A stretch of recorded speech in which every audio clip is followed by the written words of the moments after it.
Bismillahirrahmanirrahim. Assalamualaikum warahmatullahi wabarakatuh.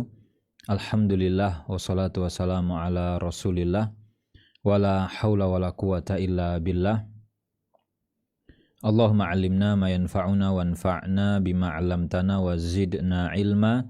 Allahumma arinal haqqa haqqan warzuqna tiba'ah wa arinal batila batilan warzuqna ijtinabah. Kaum muslimin dan kaum muslimat rahimani wa rahimakumullah.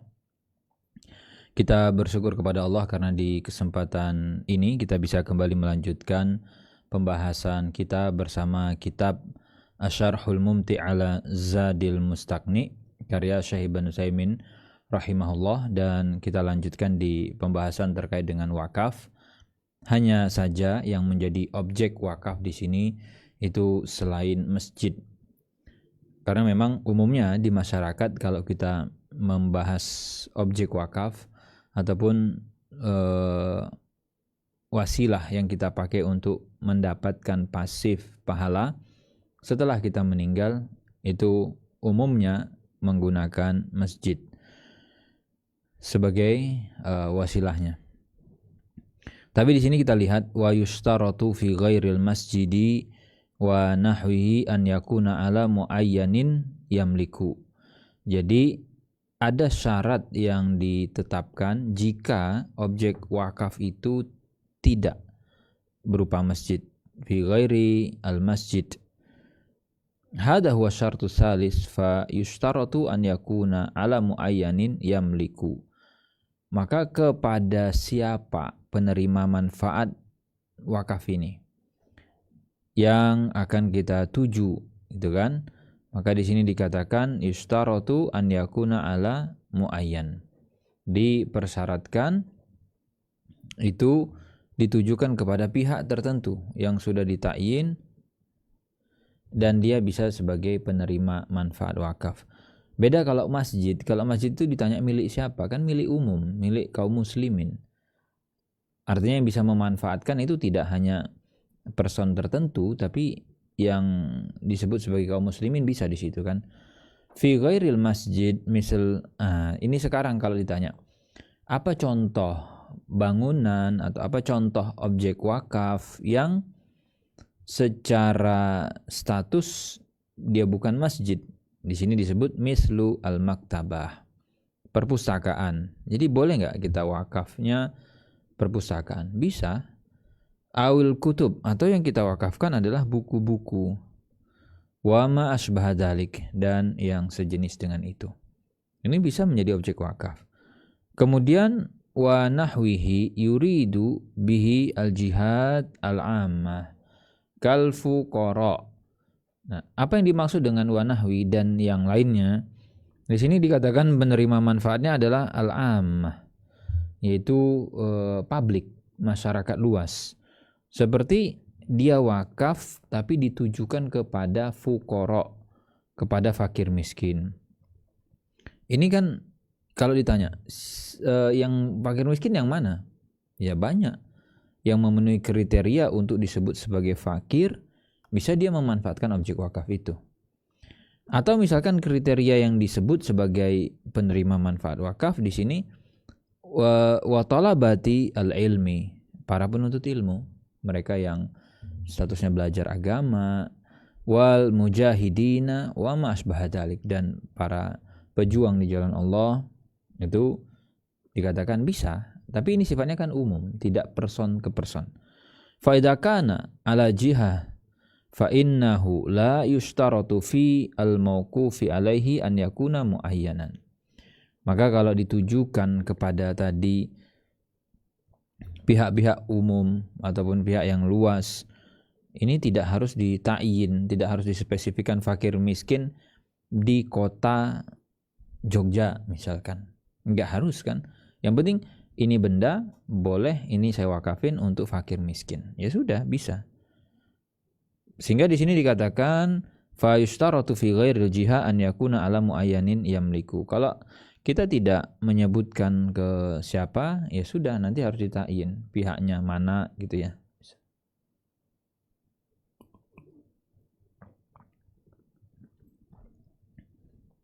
Fa idza auqafa hadzal baita ala masjid. Kalau misalnya seseorang berwakaf, yang dia wakafkan adalah rumah. Terus rumah itu ditujukan kemana? Ke masjid. Terus gimana tuh cara kita tasrif? Gimana cara kita mendistribusikan manfaat dari wakaf? Ya simple. Rumah ini kalau misalkan disewakan, dikontrakkan, apalagi yang bisa menghasilkan, uang sewanya diberikan kemana? Ke kemaslahatan masjid. Di sini dikatakan fi masalihi al masjid. Jadi kalau maslahat untuk masjid itu apa? Ya banyak kan. Untuk kebersihannya, untuk nanti kemakmurannya, dan banyak hal yang dibutuhkan. Misalnya listrik aja gitu ya. Masjid itu kan butuh listrik kadang. Untuk apalagi kebersihan dan seterusnya. Fahada muayyan lakinnahu la yamlik. Nah, kalau ditanya bukankah masjid itu sudah ditakyin ya, sudah dispesifikkan dituju yang ini gitu kan? Iya, tapi masjid tidak bisa menjadi pemilik. Wa idza auqafa 'alal fuqara fa huwa ghair muayyan walakinnahu yamlik. Kalau dibilang penerima manfaat wakafnya adalah fakir miskin gimana? Ya fakir miskin umum, tidak. Fakir miskin itu umum, jadi tidak orang tertentu kan sebenarnya. Tapi kalau ditanya, apakah fakir miskin bisa memiliki jika harta diberikan kepada dia? Jawabannya bisa. Makanya di sini kalau di mapping, dipetain tuh si fakir miskin tadi ghair muayyan, tidak ditunjuk ini orangnya, yang disebut hanya kriterianya saja. Tapi dia bisa memiliki yamlik. Kalau itu harta kita berikan kepada dia, dia bisa tuh terima, dia bisa miliki. Nah, wa nahnu nashtaritu an yakuna ala muayyanin wa yamlik. Ya, cuman nanti yang perlu ditegaskan di sini yang kita obrolin itu tadi dua kata kuncinya, muayyan dan juga yamlik. Fasara al-waqfu ala jihatin la tamlik wala ba'sa bih. Aw la tamlik wala ba'sa bih. Jadi kalau misalkan wakaf ditujukan kepada jihah, kepada tadi bukan perorangan gitu ya, kepada pihak-pihak tertentu yang di situ tidak dikatakan orang tertentu ya. Di sini dia tidak memiliki misalkan, tidak bisa kan? Ya sudah nggak apa-apa, la ba'sa bih wal waqfu ala jihah ammah walau kana tamlik la ba'sa bih. Jadi prinsipnya ini benar-benar dipreteli gitu ya, kepada siapa ini ditujukan, apakah sifatnya publik, umum, atau tadi yang lebih terbatas ya. An yakuna ala muayyan bidduhu al mubham fa idza qala hadza waqfun ala zaid aw amr aw ala ahad hadaini rajulain fal waqfu ghairu sahih li'annahu ghairu muayyan wala nadri man huwa alladzi lahu al waqf min hadain. Jadi kalau dikatakan an yakuna ala muayyan, kalau konteks yang kita bilang muayyan tadi itu langsung ditunjuk ke orangnya mana.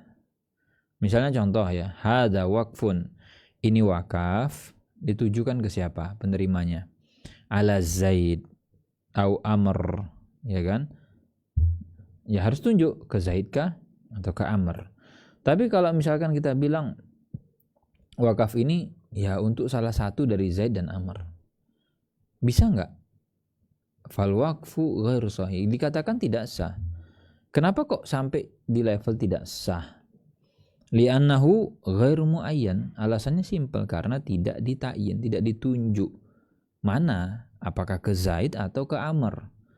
Wala nadri man huwa alladzi lahul waqf. Dan kita tidak tahu dari mereka itu mana yang mau dituju dari wakaf ini. Wa qala ba'du al-ulama, sebagian ulama ada yang berpandangan yasihu, dan sah kita sebut yang tadi itu. Cuma nanti yakhruj ahaduhuma bi qur'ah. Bagaimana cara kita memilih? Jawabannya dengan undian. Sehingga diundi saja. Ada dua orang kan tadi? Oke, ya sudah, berarti kita undi siapa yang paling berhak, apakah Zaid atau Amr. Li'anna hadza aqrabu ila maksudil waqif. Jadi ya sah sebenarnya, nggak apa-apa, boleh. Tinggal nanti bagaimana caranya, tinggal kita undi. Ini dengan menggunakan qur'ah. Karena katanya sama-sama berhak kan gitu ya.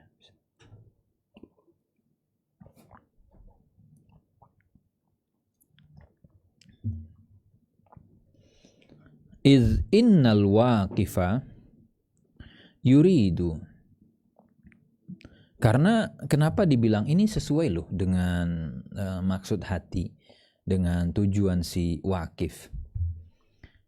Karena dia ingin berbuat berbuat yang baik untuk siapa? Untuk salah satu dari mereka. Wala yadri ayyuhuma aslah. Tapi si wakifnya nggak tahu tuh yang paling besar maslahatnya yang mana, gitu kan? Makanya caranya bagaimana? Caranya diundi.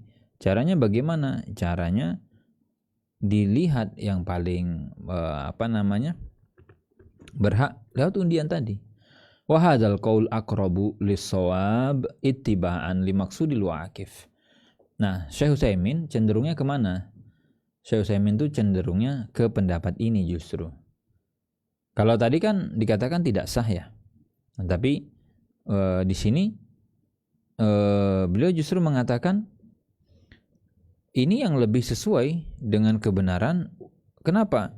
Ittiba'an li maksudil waqif, lebih sesuai dengan tujuannya si waqif. Fal waqif akhraja hadza an milkihi wala yuridu. Kan waqif dari awal tuh ceritanya adalah dia melepaskan aset tersebut dan tidak menginginkan. Memang ini mau saya wakafin, maslahatnya untuk Zaid atau untuk Amr. Lakin ashkala alaihi hadza aw hadza. Cuman memang kan dia posisinya tidak memutuskan gitu ya. Apakah ke Zaid atau ke Amr. Faqala huwa waqfun ala ahadi hadzaini ar-rajulain imma fulan wa imma fulan. Kata dia, ya pokoknya ini wakaf deh gitu. Terserah mau ke fulan apa ke fulan, mau ke Zaid apa ke Amr gitu. Fahuna, maka bagaimana caranya kalau posisinya begini? Ya sudah, kata para ulama, diundi. Yang jelas kan mereka punya peluang kan, sama-sama berhak. Cuman memang yang dipilih satu, ini atau ini. Beda kan kalau bahasanya pokoknya ini untuk Zaid dan Amr. Ya sudah, clear itu, bagi dua saja. Ini kan dipilih, ini atau yang ini, au Zaid au Amr. Lakin law qala imma fulan wa imma fulan wan nazar li fulan as-salis fahuna naqul li fulan an-nazir. Nah, kalau misalkan dia bilang ya, ini sekarang ini kita bicara redaksi ya. Makanya Bapak Ibu ya, kalau mau wakaf itu usahakan redaksinya nggak usah bingungi gitu loh. Kalau mau wakaf ya diusahakan clear, jelas, tegas redaksi yang dipakai supaya tidak memunculkan interpretasi yang berbeda-beda. Akhirnya orang nanti bingung. Ini maksudnya gimana ya redaksinya ya, gitu kan?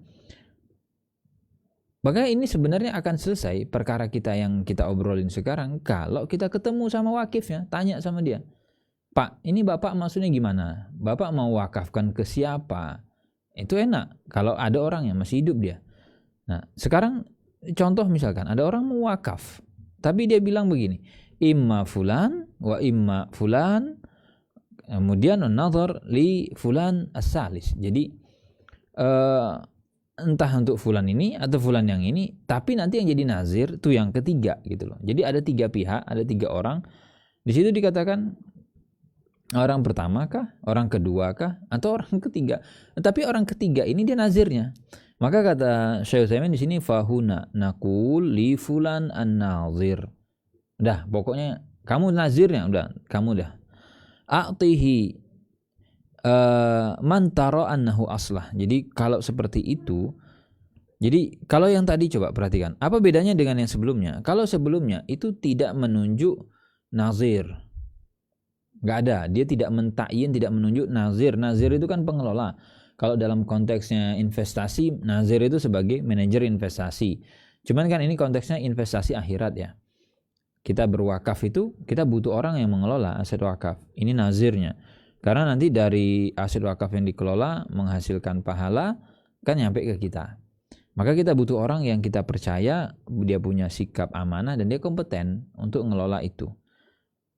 Maka kalau penerimanya belum ditentukan, tapi nazirnya sudah ditentukan, kita bilang tuh kepada yang jadi nazir.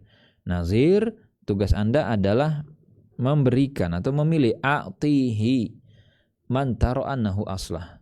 Sekarang tugas Anda sebagai nazir. Coba Anda lihat mana yang paling maslahat. Silahkan Anda berikan. Mau ke Zaid apa ke Amr? Fa idza kana ahaduhuma ashaddu hajatan. Kalau misalkan kamu lihat deh, ternyata salah satunya itu sangat-sangat membutuhkan, kondisi ekonominya misalkan benar-benar kekurangan gitu ya. Au asyaddu talaban lil ilm. Atau kalau tadi misalkan untuk penuntut ilmu, kok salah satunya sangat bersemangat ya? Kok yang salah satunya secara ikhtiar lebih tinggi gitu. Jadi cinta dia terhadap ilmu dan yang lainnya. Au ma asbaha dzalik fala haraj an yu'ta iyyahu. Maka ya sudah, enggak masalah Anda berikan ke salah satu. Makanya kenapa jadi nazir itu berat sebenarnya. Kita mengelola harta orang, dalam tanda kutip bahkan harta Allah ya, karena diwakafin kan. Untuk kepentingan siapa? Ya kepentingannya wakif. Dia mencari pahala kan, kita suruh ngelola. Ada amanah yang harus kita tunaikan kepada mauquf alaih. Sehingga posisi yang sekarang Bapak Ibu menjadi nazir, tolong diperhatikan hal-hal semacam ini. Fala haraj an yu'ta iyyahu li'annana na'lamu anna maqsudal waqif huwa albir wal ihsan. Jadi tujuannya wakif itu apa sih? Ya tujuannya berbuat kebaikan, ya, berbuat ihsan. Wala budda an yakuna al muayyan yamlik. Sehingga di sini kata kuncinya ya si muayyan yang yamlik. Dia bisa memiliki.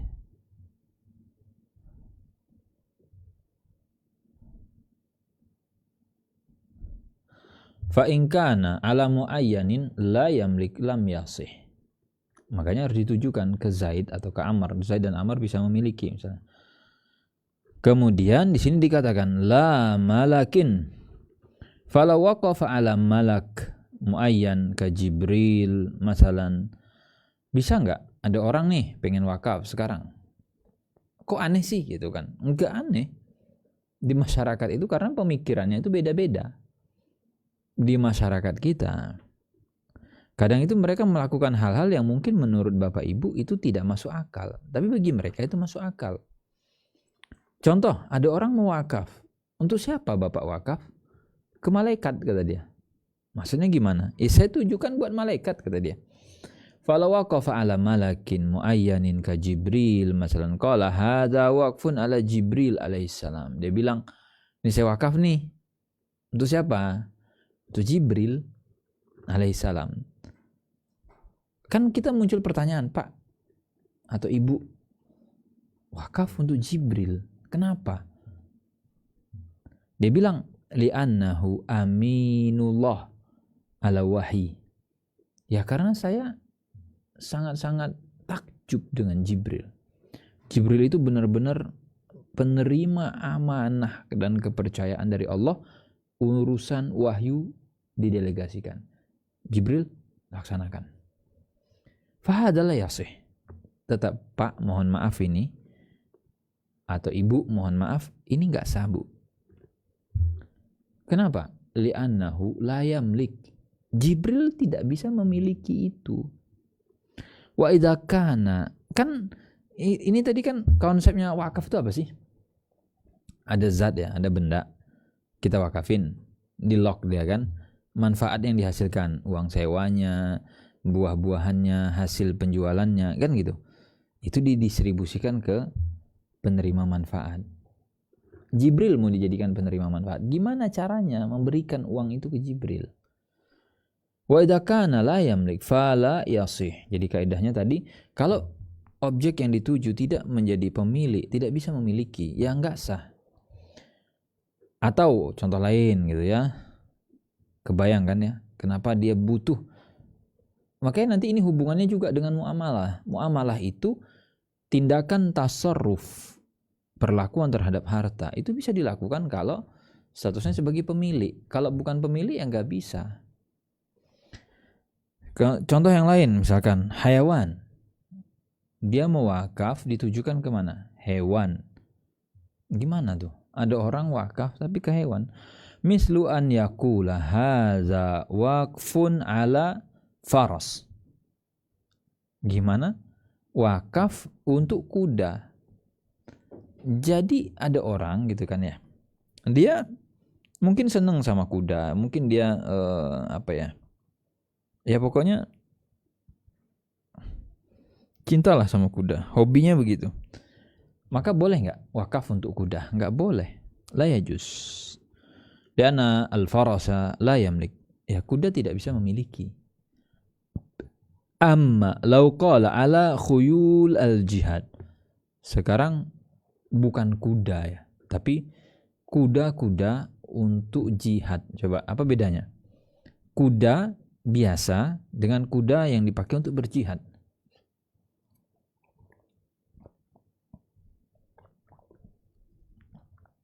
Di sini dikatakan, fahadhihi jihatun wa laysat bimuayyan. Kalau ini katanya ke pihak yang sifatnya lebih umum dan tidak ditayin. Fayasih li'annahu 'ammah. Jadi beda ya, kalau dibilang untuk kuda, itu biasanya orang sudah spesifik kuda yang mana, yang ini kan, yang ini, ditayin tuh. Enggak bisa. Seperti tadi malaikat Jibril. Kalau untuk umum seperti ini tadi dikatakan boleh, li'annahu 'ammah wa kalamuna 'alal muayyani fala budda an yakuna mimman yamlik. Jadi kalau mau dibatasi penerima manfaat wakafnya dan muayyan, maka berarti harus dari pihak-pihak yang yamlik, yang memiliki gitu kan. Lakin law ta'ammalta maksudal waqif. Lakin law ta'ammalta maksudal waqif hina maqala hadha waqfun 'alal faras al-fulani wa huwa yuridu an yanfa' hadzal faras li'annahu yuqatil alaihi fi sabilillah fa huna yasihu ala manara. Cuman gitu kan, itulah tadi. Kalau bahasa ataupun kalau ijab qabul ataupun kalau akad ataupun pesan yang disampaikan bentuknya dengan lisan, kan kita butuh menangkap kan makna-makna yang tidak tersurat tapi tersirat. Seperti misalkan, kalau ta'amalta, kalau Anda perhatikan, ternyata maksud daripada orang yang berwakaf saat dia mengucapkan ini adalah wakaf untuk kuda fulan gitu kan, kuda yang ini. Ternyata yang dia inginkan bukan karena kudanya, tapi karena si kuda ini dimanfaatkan untuk yuqatil alaihi fisabilillah, untuk berjuang di agama Allah gitu ya. Kalau itu yang kita tangkap, ternyata maksud Bapak ini bukan sekedar kuda, ini bukan sembarang kuda, bukan sekedar hobi, tapi untuk jalan Allah. Ya, di sini dikatakan yasih, sah. Ala manarah. Fal qaulu tsani fil hayawan. Terus kemudian Syekh membawakan ada loh pendapat yang kedua dalam pembahasan wakaf untuk hewan. Annahu idza kana hadzal hayawan mimma yantafi'u bihi fid din. Nah, coba perhatikan. Ada hewan-hewan itu yantafi atau yantafa bihi fid din, dalam urusan agama dia dimanfaatkan, dia dipakai, dia digunakan. Dan itu untuk kepentingan Islam. Aulahu amal bir, atau dia punya peran dalam menyukseskan gitu kan amalan-amalan kebaikan. Fala ba'sa, maka diperbolehkan jika dia menjadi mauquf alaih. Kemudian wa yusra fi masalihihi fi ra'ihi au fi bina'i hujrah lahu fi syita gitu ya. Sehingga boleh enggak dia mendapatkan maslahat dari wakaf, bisa untuk kepentingan tadi. Seperti kita tahu hewan ataupun yang lain itu kan butuh perawatannya, butuh vitamin dia, butuh orang yang mentrainingnya, terus melatihnya, atau mungkin tadi kita butuhkan tempat tinggal untuk dia yang proporsional, apalagi misalkan di musim-musim dingin atau misalnya di musim-musim panas dan sejenisnya. Ini butuh biaya. Fa in istaghna anhu. Nah, kalau misalkan kebutuhannya sudah cukup, bagaimana untuk dia? Ya berarti kita surifa fima syabihu, diberikan, diserahkan kepada kuda-kuda lain yang punya spek ataupun kriteria kurang lebih seperti ini. Nah, kemudian wahamal.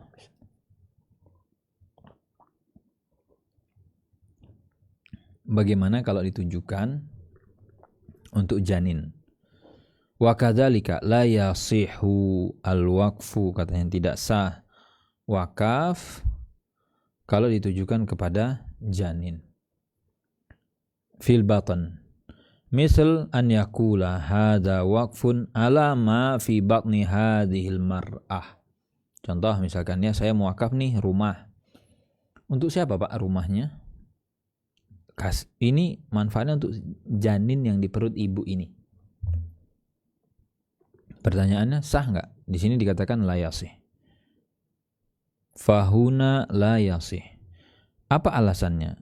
Li'annal hamla la yamlik. Tadi kata kuncinya, kan janin tidak bisa memiliki. Nggak bisa dia. Gimana tuh? Wa idza kana la yamlik al-irs ma'a quwwati nufuzihi fahuna min babi aula. Dia saja dalam kasus waris, kita tidak bisa pastikan dia dapat loh sebelum dia lahir hidup, masih janin. Dalam urusan waris saja dia tidak bisa, padahal sebab-sebabnya kuat. Ma'a quwwati nufuzihi fahuna min babi aula. Wa idza kana la yamliku fa innahu la yasihu al-waqfu alaihi. Jadi kalau bicara konteks janin gitu kan, yang tadi dia itu di perut dan nggak tahu kita keluarnya hidup apa enggak. Lakin yasihu alaihi taba'an kama law qala ala fulan wa man yulad lahu fala ba's. Tapi bisa enggak kalau posisi janin itu sebagai pengikut? Jawabannya boleh. Contoh, posisi dia sebagai pengikut. Di sini dikatakan yasihu alaihi taba'an. Maksudnya tabaan itu bagaimana? Si wakifnya bilang, orang yang berwakaf, tolong dong ini rumah saya wakafin buat fulan. Dan waman yulad, serta janin yang nanti akan lahir tuh dari kandungannya. Nah, kalau seperti itu modelnya boleh. Wa amma istiqlalan fala. Adapun secara terpisah itu nggak bisa. Wadhalika li'annal hamla la yamlik. Alasannya tadi karena janin itu tidak memiliki. La yamlik. Walau zahaba zahibun ila sihatil waqfi alal hamli asalatan lam yakun ba'idan. Nah, terus Syekh Utsaimin memberikan tanggapan itu ya. Kalau misalkan ada orang nih atau ada ulama ya yang berpandangan bahwa nggak apa-apa, sebenarnya sah wakaf untuk janin, dikatakan sah asalatan, dari awal memang sah gitu kan. Ini lam yakun ba'idan, dikatakan nggak apa-apa sih gitu ya, dan sebenarnya masih bisa dimengerti gitu, masih bisa dipahami. Wa naqul in kharaja hadal alhamal hayyan. Nah, ibaratnya jadi gantung tuh gitu loh. Kalau entar dia lahir posisinya hidup, hayatan mustaqirrah istahaqqa al-waqfu. Atau istahaqqa al-waqfa. Jadi kalau dia lahir dan posisinya hayatan mustaqirrah, hidup, dia ya sudah berhak mendapatkan wakaf. Wa illa batala al-waqfu malam yazkur lahu ma'alan. Tapi kalau enggak ya sudah, batal wakafnya. Oke. Misalu dzalik. Sekarang apa contohnya? Rajulun. Ingat ya, ma'alan ini berarti yang seperti kita sebutkan sebelumnya. Kalau dia meninggal nggak ada tuh ke sana. Nextnya apa? Jadi what nextnya setelah orang ini? Misalkan dia wakaf untuk si A. Kalau A meninggal, kasihkan ke B. Kalau B meninggal ke C, ke D, itu ma'al. Apa contohnya? Rajulun qala hadza waqfun ala ma fi batni zaujatin ibni. Contoh gitu ya. Dia bilang, ini wakaf saya tujukan gitu kan untuk janin yang ada di kandungan istri anak laki-laki saya. Berarti orang ini punya anak lakinya punya istri, istrinya si anak laki dia ini lagi hamil. Nah, katanya ini wakaf saya tujukan ke calon cucu sebenarnya. Fama al-mani' minas sihah. Terus apa yang menghalangi untuk kita bilang sah? Kalau kita bilang nggak sah kan harus butuh penjelasan dong. Al-mani'nya apa? Kenapa dikatakan tidak sah? Fayuqal idza wada'at tiflan hayatan mustaqirrah sara al-waqfu lahu. Kenapa dibilang nggak sah?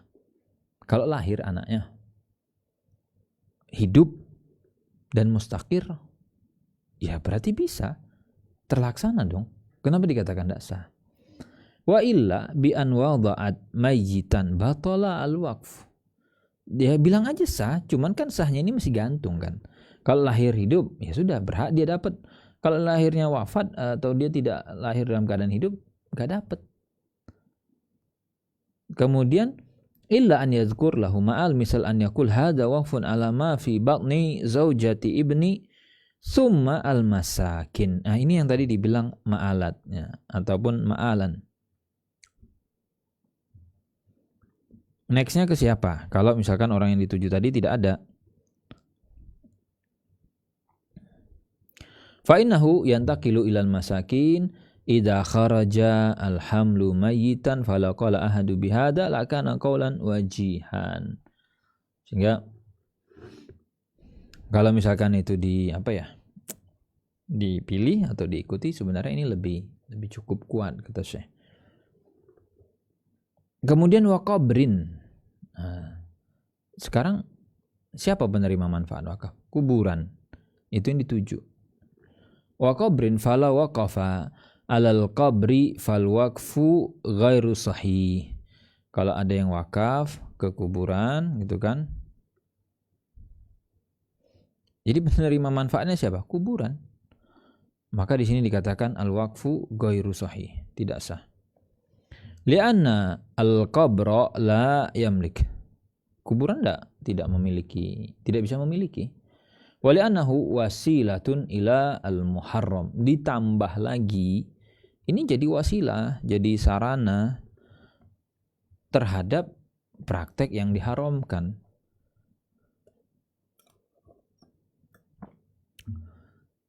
Li'annahu la yantafi al-qabr. Kuburan kan tidak memiliki ya. Fa idza qala ana la uridu an uzawwi qal qabr au alaq alaihi as-saraj au masbah dalik, lakin yuridu au allik alaihi lakin urida idza in khasafa an yujaddid. Dia bilang, ini wakaf saya bukan dalam rangka, kata dia, untuk menghias kuburan dengan mungkin keramik dan yang lain. Dia tidak mau bangun. Dia juga tidak ingin membuat, ada beberapa kuburan itu ya, ada beberapa kuburan dan ini bentuk pelanggaran sebenarnya. Mereka kasih lampu-lampu hias, ya lampu-lampu di kuburan. Untuk apa gitu kan? Nah, kata yang wakaf tadi, saya sebenarnya tidak, uang hasil wakaf tidak untuk itu, kata dia. Cuman memang kalau nanti kuburannya itu mungkin ambrol gitu ya, atau kuburannya tadi butuh diperbaiki, atau mungkin kena banjir, hanyut dan seterusnya, ini diperbaiki, yujaddid. Li'annahu fi ba'di al-ahyan taksurul amtar. Di beberapa kondisi, kadang beberapa daerah tekstur tanahnya itu ketika hujan deras dia longsor, kemudian ketika hujan deras itu ke bawah arus, tanzil ila al-labin al-mawdu' ala al-lahad summa yankhasif al-qabr. Ada juga yang modelnya ketika hujan deras kan kadang itu model kuburannya di lahat ya, digali juga di tengah misalkan, itu akhirnya tanahnya ambles gitu. Nah, untuk ambles ini kan kadang butuh biaya misalnya. Fa yahtaju ila tarmim fa inna naqul la yajuzu hatta fi hadhil hal. Pertanyaannya, boleh enggak wakaf untuk kepentingan itu? Kata Syekh, la yajuz, enggak boleh. Sekalipun itu kepentingannya untuk hal semacam tadi. Li'anna hadha hal nadirah fala tasih. Ini kondisi yang bisa dibilang jarang gitu loh. Dan kalaupun terjadi gitu ya, sama kan biasanya kuburan-kuburan baru, kita perhatikan ya di pemakaman itu, kuburan-kuburan yang baru itu kadang ketika kena hujan memang agak ambles dia, agak ambles. Tapi warga udah tahu gitu, dan itu biasanya nggak butuh biaya yang gede juga. Biasanya penjaga kuburan atau petugas bersih-bersih udah akan secara otomatis saja naikin, ditimbun gitu ya. Makanya juga di sini kata nadir, jarang, apalagi kalau daerahnya situ jarang hujan itu ya. Kalau di tempat kita yang mungkin hujan cukup sering gitu ya, ada hujan yang sampai longsor hanyut itu juga jarang kan, enggak begitu, mungkin di momen-momen musibah gitu. Fa idza qala qail, kalau misalkan ada yang bilang, idza kana al-qabru qabra waliyin lahu sudna walahu khadim walahu zuwar. Bagaimana jika, katanya ya, ini bukan kuburan orang biasa, ini kuburannya wali. Di mana kuburan wali itu ya ada pelayannya, ada yang jaganya, ada nanti beberapa mungkin tambahan-tambahan bangunannya, bahkan ada yang berkunjung ke sana. Maka kita katakan, bisa nggak kalau saya wakaf ke kuburan wali, untuk kuburan wali itu?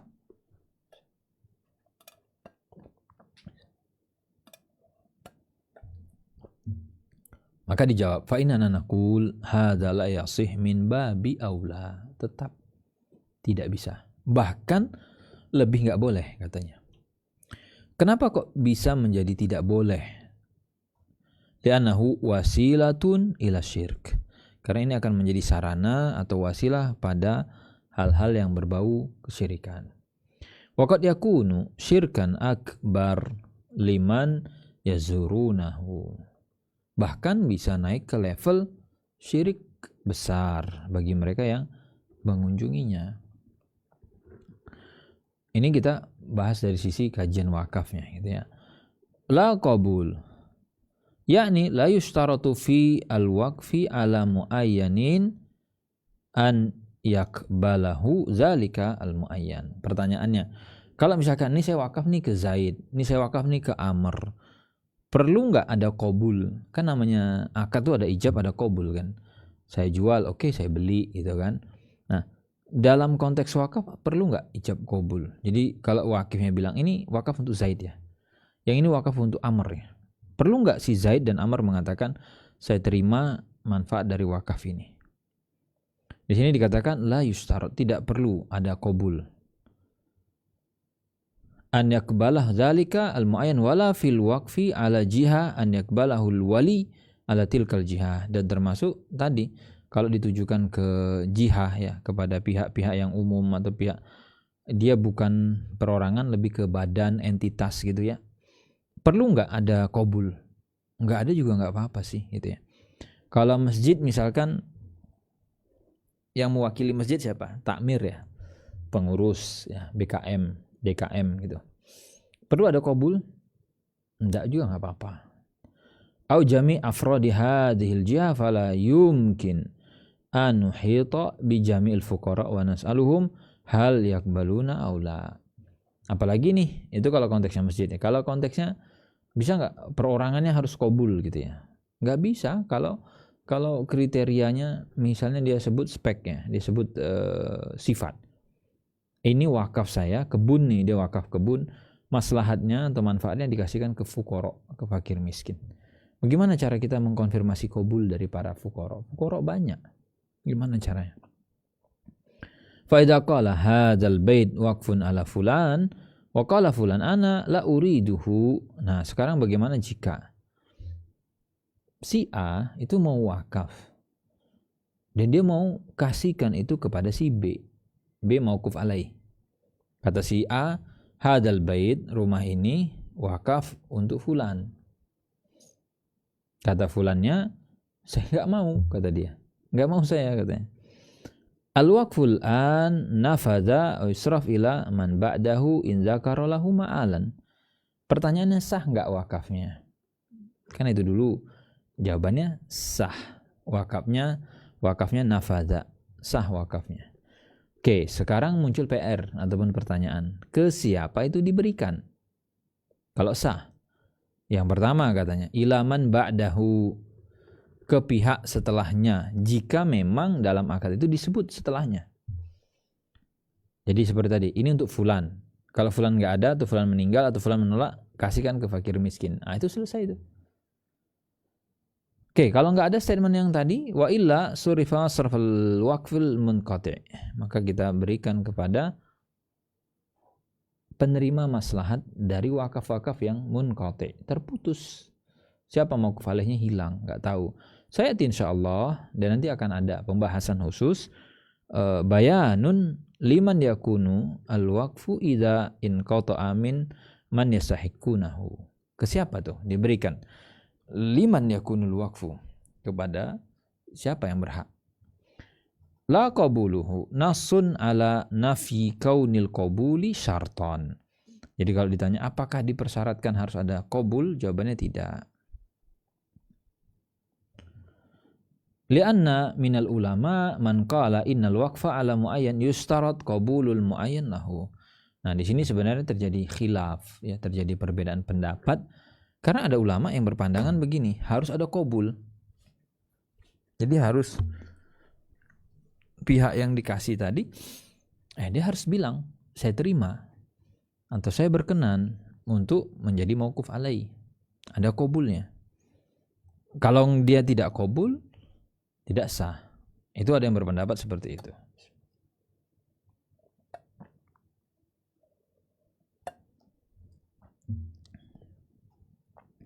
Wahadal qaul jayyid, kata Syekh Utsaimin, sebenarnya pandangan ini cukup bagus ya. Lianana kaifa nulzima syakhs an yudkhil milkahu hadha syai' biduni ridahu. Dari sisi apa pandangan ini, kata Syekh Utsaimin, bagus? Karena gimana caranya gitu kan, kita itu memaksa. Nulzim itu kan mengilzam, memaksa. Kenapa kita maksa dia gitu loh? Dia nggak mau. An yudkhil milkahu, an yudkhila milkahu hadha syai' biduni ridahu. Dia nggak ridho, dia nggak mau. Seperti ini misalkan, Pak, saya mau kasih gelas deh. Nah, dia bilang, maaf ya, gelas saya di rumah banyak. Atau dia bilang, mohon maaf, saya belum berkenan. Misalkan saya belum bisa bawa sekarang. Intinya dia tolak deh. Dia tolak tuh.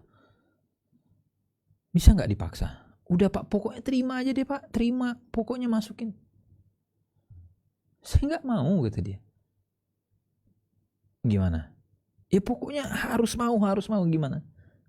Kata saya, ini gimana? Dia gak berkenan.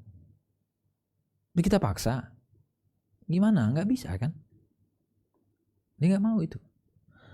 Fa'idha qala ana la akbal. Kata dia bilang, saya nggak, mohon maaf Pak, mohon maaf, saya belum bisa. Saya belum berkenan. Jadi kita ketika ngasih seseorang, kan makanya kadang sebaiknya ditanya dulu, Pak, mohon maaf, saya mau kasih sesuatu, berkenan dikasih apa? Sama orang kadang membelikan entah itu baju, entah itu buku, entah apapun. Kalau kita punya akses konfirmasi. Saya ada keinginan untuk membelikan hadiah ini. Berkenan nggak? Atau dari beberapa pilihan berkenan yang mana? Sehingga yang dikasih pun tidak ngerasa, aduh gimana ya, saya nggak pengen dengan benda ini, tapi dikasih orang nggak enak juga ditolak gitu kan. Saya mau pakai juga nggak nyaman, atau saya mau konsumsi itu nggak enak, nggak cocok gitu. Enak nggak enak itu kan kadang subjektif ya. Makanya di sini kata saya bagus juga itu pendapatnya. Gimana kita paksa orang, dia aja nggak mau kan. La akbal kama la akbal antahdili hadiah. Mohon maaf, saya benar, tidak ada maksud menyinggung, enggak. Emang belum berkenan. Jadi sama seperti kita menolak hibah kata saya. Kita mau dikasih manfaat wakaf, kita enggak berkenan. Kadang orang enggak berkenan itu ngerasa bukan saya deh yang layak gitu. Ada orang lain yang lebih layak. Ada lebih berhak, atau mungkin orang itu ada modelnya kalau dia dikasih sesuatu tuh dia enggak enak gitu, ngerasa enggak, waduh enggak bisa, saya enggak bisa gitu. Nah, yang memberi tolong dipahami juga. Jangan maksa dan kemudian bilang, kamu kok nggak tahu terima kasih sih? Kamu kok nggak menghargai sih? Kamu kok nggak ini nggak itu? Bentar, dia juga punya beban di sana. La akbal gitu ya. Sama seperti tadi dibilang, saya nggak bisa gitu. Fal qaul bi annahu la budda min qabulil muayyan idza wuqifa alaihi alwaqfu qaulun qawi. Jadi Syekh memandang gitu ya. Kalau ada yang berpendapat di sini la budda min qabul. Nah, ini kan yang didiskusikan gitu. Yang didiskusikan adalah qabul itu menjadi syarat atau tidak. Kalau kita bilang ada qabul, tidak ada qabul, tidak ada efek, ya nggak usah diskusi kan. Diskusi ini muncul ketika yang satu bilang tidak pakai qabul, tidak apa-apa, sah dia. Yang satu lagi bilang kalau tidak ada qabul nggak sah, nggak bisa. Harus ada qabul. Orang ini nerima, baru bisa kita bilang sah.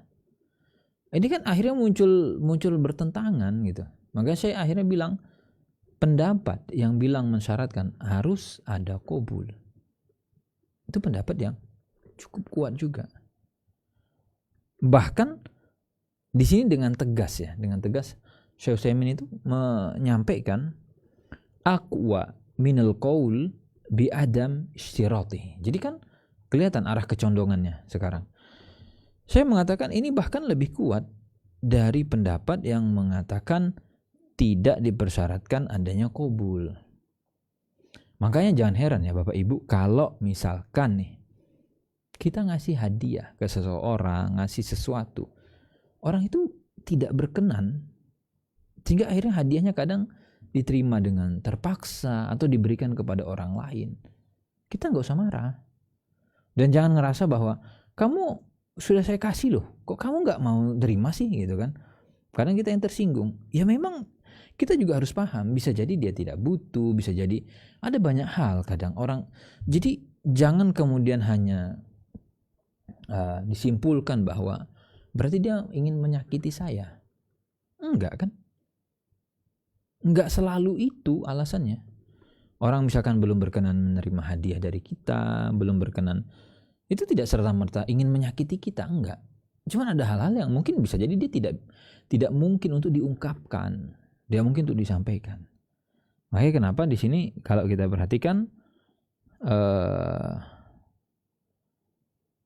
Syekh itu juga mensyaratkan tadi itu ya, adanya qabul dari sana. Kemudian wala ikhrajuhu an yadihi, yakni wala yushtarat ikhrajul waqfi an yadil waqif falau qafal bait wa baqiyat yaduhu alaih fal waqfu yakhruj an milkihi wa illam yakhruj an yadihi walihada law anna insana. Nah, ini menarik ya. Ini pembahasan terkait dengan objek wakaf belum diserahkan. Bagaimana statusnya? Jadi jawabannya tetap berlaku. Ini hubungannya serah terima objek wakaf nanti. Dan insya Allah kita bahas di sesi berikutnya ya, karena ini cukup panjang diskusinya. Dan ini juga banyak pertanyaan di masyarakat mengenai hal ini. Dia sudah sudah mewakafkan, bisa jadi belum diserahkan, masih dalam penguasaan dia, tapi secara status sudah jadi wakaf. Nah itu bagaimana? Itu nanti insya Allah kita bahas di sesi berikutnya. Semoga yang sedikit ini ada manfaatnya. Kita akhiri wassallallahu ala nabiyina Muhammad wa ala alihi wasahbihi wasallam. Assalamualaikum warahmatullahi wabarakatuh.